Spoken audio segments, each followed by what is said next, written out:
Hi there everybody, and I am Michael Buckoff, the founder, owner, and the materials writer for all of the lessons at the online TOEFL course, the 7-step system to pass a TOEFL IBT. And I just got an email from one of my online students, and the student asked me a question. She says, Michael, how do I write the perfect paragraph?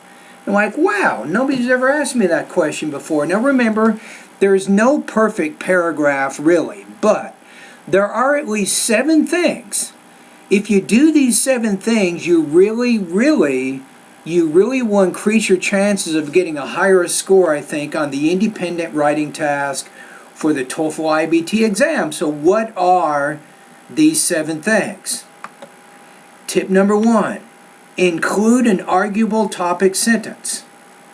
Tip number 2, include 1 to 2 specific examples to illustrate your points. Number 3, end with a concluding sentence that sums up the paragraph.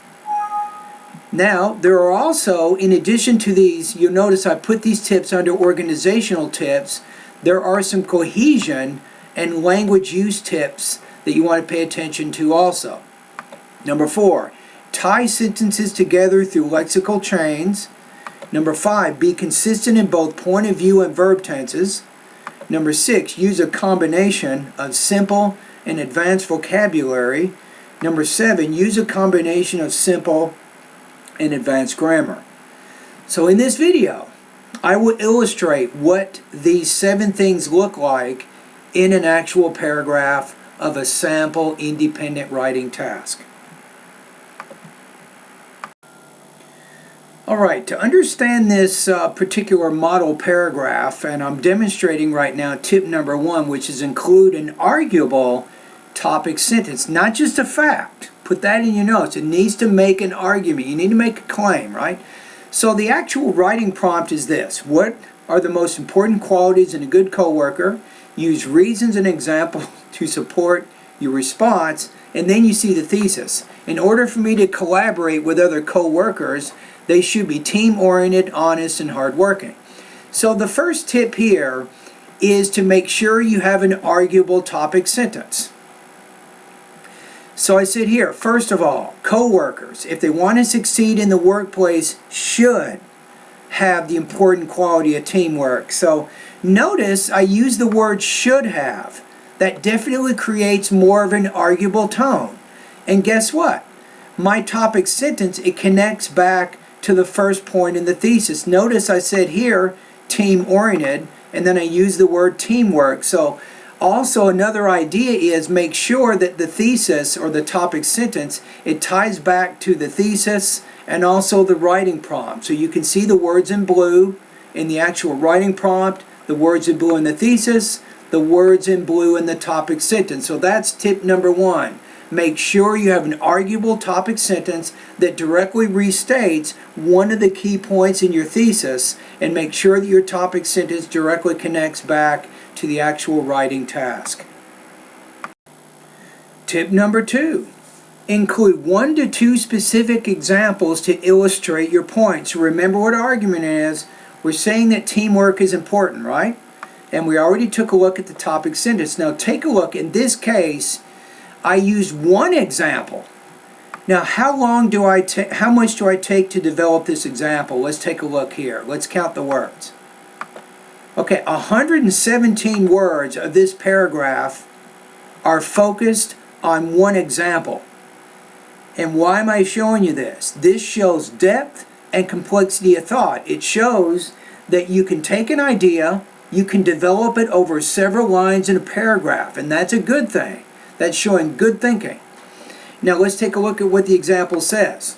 For example, I used to work for Hewlett-Packard, HP, and on one of our projects we had to create an advertising campaign so that HP could begin advertising in Taiwan. 10 marketers from HP were assigned to the project. As a project lead, I delegated out specific responsibilities to the other 9 members of the group. 2 of the group members were assigned to develop a slogan that HP could use to advertise to its Taiwanese customers, and because these 2 members worked together as a team and with the other members of the group, they were able to complete their part of the project. In addition, Their teamwork inspired other team members to complete the responsibilities. That's one example, right? Notice how personal it is.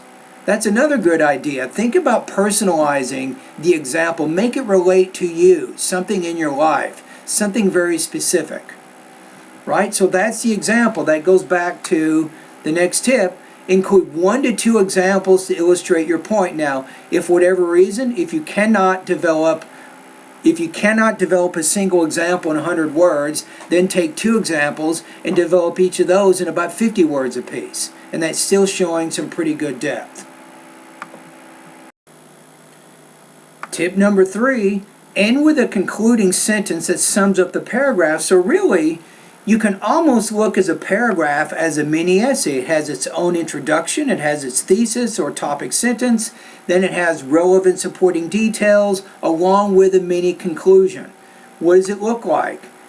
With this one, at the very end I said here, therefore working as a team helped us to create and launch a successful advertising campaign which increased HP's revenue streams almost 40% in their Taiwanese market. So make sure you have a sentence at the end that kind of sums up the purpose of the paragraph. Tip number 4, tie sentences together through lexical chains. Think about this for a minute. If you have these 2 speakers and the first speaker says, "Hi, how are you?" The second speaker says, "Sacramento is the capital of California." First speaker says, "I'm going fishing now." The second speaker goes, "I just bought a computer last week." Think about that. There's no connection. There's nothing connecting these ideas together. If you want to have a strong paragraph, you need to have connections. So let's talk about how you can tie them together through lexical chains.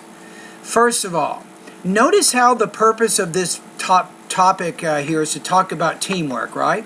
So does it surprise you that we say near the middle of the paragraph, these 2 members work together as a team? And then even as we get to the end, we say their teamwork inspired other team members to complete the responsibilities. Therefore, working as a team helped us to blah, blah, blah.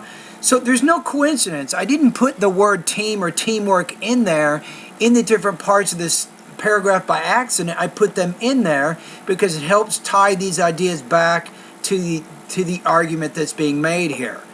So, lexical chains. Notice in the very first paragraph, it says, first of all, co-workers, and then we use the word they. If they want to succeed in the workplace, notice how we say workplace, co-workers should have the important quality of teamwork. And even important quality is important because important, that ties back to one of the key ideas in the question. And then you have quality also ties back to one of the ideas in the question. So you want to make sure that the sentences are connected. So let's look at the next one. So we have, for example, I used to work. Notice how work is a word that ties back to the previous sentence. For Hewlett-Packard, and on one of our projects, we had to create a campaign so that HP, notice instead of saying Hewlett-Packard, I just say HP could begin advertising in Taiwan. You have 10 marketers, you have project lead, 9 members, group, 2 of the group members assigned Taiwanese. Notice it refers back to Taiwan. You have these 2 members. Which 2 members? 2 members of the group that were assigned to this, right? So the sentence is tying together. They work together as a team with the other members of the group. What other members of the group? The other 9 members of the group. You see that?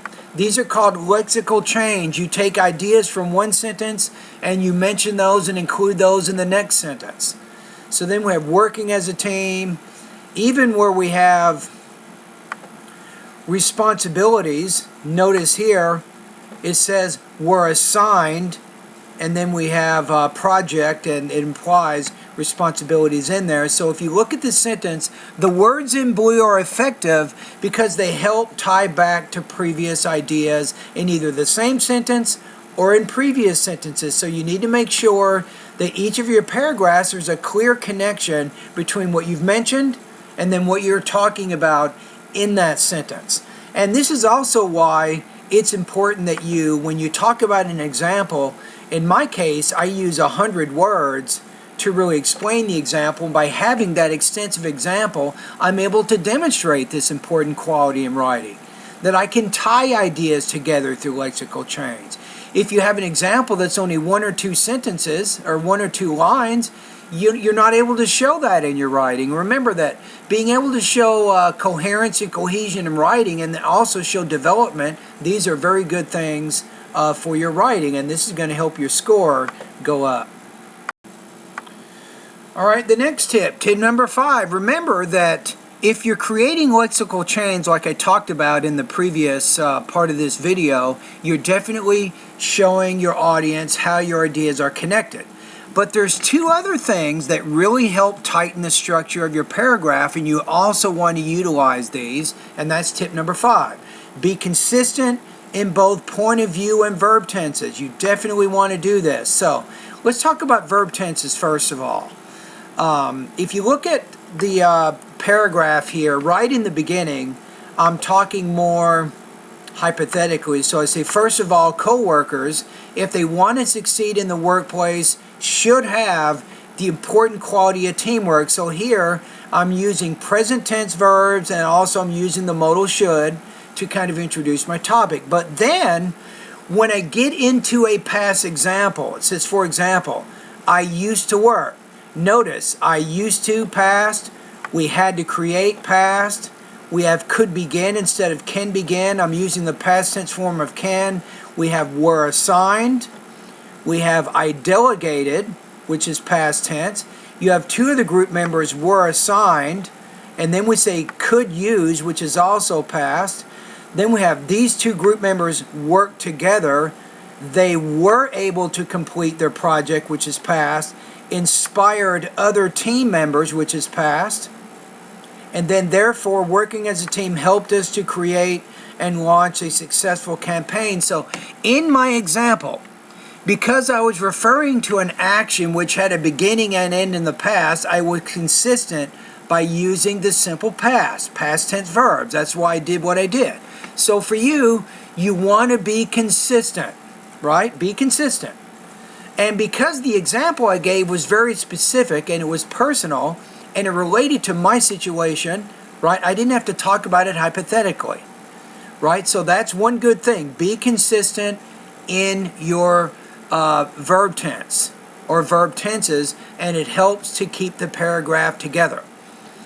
Now the next thing, in addition to being consistent in verb tenses, you also need to be consistent in point of view. Now what am I talking about? We have I, we have you, we have he, she, or it. Am I right? Now I, you can also say we, and you can say maybe you all. Is say he, she, or it. You definitely can say that. Now the main thing here, probably a really good tip I can give you here is avoid this second person singular at all costs. This is not the appropriate point of view for independent type writing, or even for integrated writing for that matter. It's impersonal, it's instructional in the sense that you're trying to give instructions to somebody on how to do something. It's not the appropriate point of view for this type of writing, and because it's impersonal, it doesn't really focus on you, the writer, or people you're talking about. Instead, you're trying to turn it back to directly talking to the audience, and that's not your best point of view. So first of all, do not use the you or the you all point of view. I would not use that one for TOEFL independent writing. Stay away from it. It's appropriate in certain cases, but not in this type of writing. So let's demonstrate what the writer did. What types of choices did the writer make in point of view here? So we have, first of all, co-workers, if they. Notice how this is the third person plural. Co-workers, if they. Then we go to the I point of view, which introduces the writer's example. We, which talks about the writer and co-workers.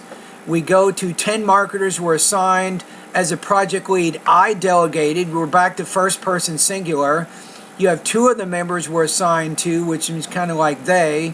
Then you have they were able to complete. Notice I would say their teamwork inspired others to complete their responsibilities. And then we have therefore working as a team helped us, right? Which is the first person plural, to create that a successful advertising campaign. So this particular writer here, or in this paragraph, I'm focusing more on the I or the we point of view or the they point of view. That was what I was doing more. So be consistent, and the main thing is avoid using this second person singular or plural point of view. That's the one that you don't need. So if you're consistent in both verb tenses and point of view, it really helps to make the paragraphs stick together, and that's a good thing for your TOEFL writing score. All right, tip number 6. So remember that in addition to showing that you can organize and develop your ideas, right, you're trying to show that you have a pretty good command of the language, and one way to do that is what I say here, tip 6, using a combination of simple and advanced vocabulary. So let's take a look at some of the words we have here. There's not really any terribly advanced vocabulary in here. You're using the words that you think help you to communicate your idea. So let's take a look at some of the words that we use. So a very basic word, of course, is want. We have want, succeed, we have workplace, we have teamwork, we have create, advertising, campaign. We have were assigned to a project. I delegated. Maybe that's a word that not all international students will use, but delegated is a good word based on what is being communicated here.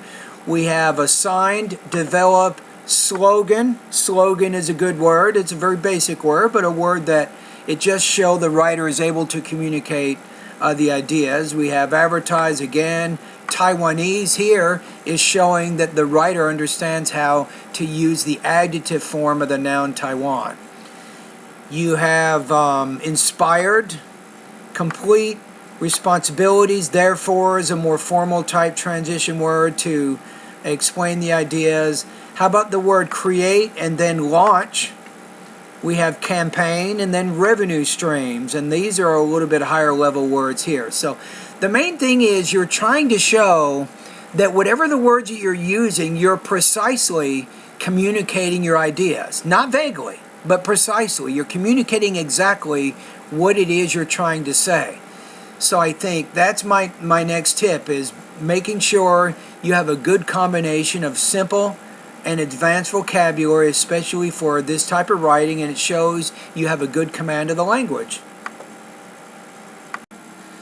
And here's my final tip, tip number 7. So use a combination of simple and advanced grammar. So what am I talking about here? So, and if you want, you can read through the paragraph one more time. I want you to identify, this is a good practice exercise for you guys, simple, compound, complex, and then we have the compound,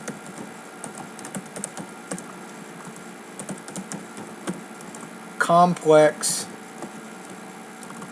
sentence type. So there's basically 4 types of sentences that we can use in writing, and the main thing for you is you're not just using the simple sentence all the time. You guys see what I'm saying? It's important you're using a combination of all 4 of these, right?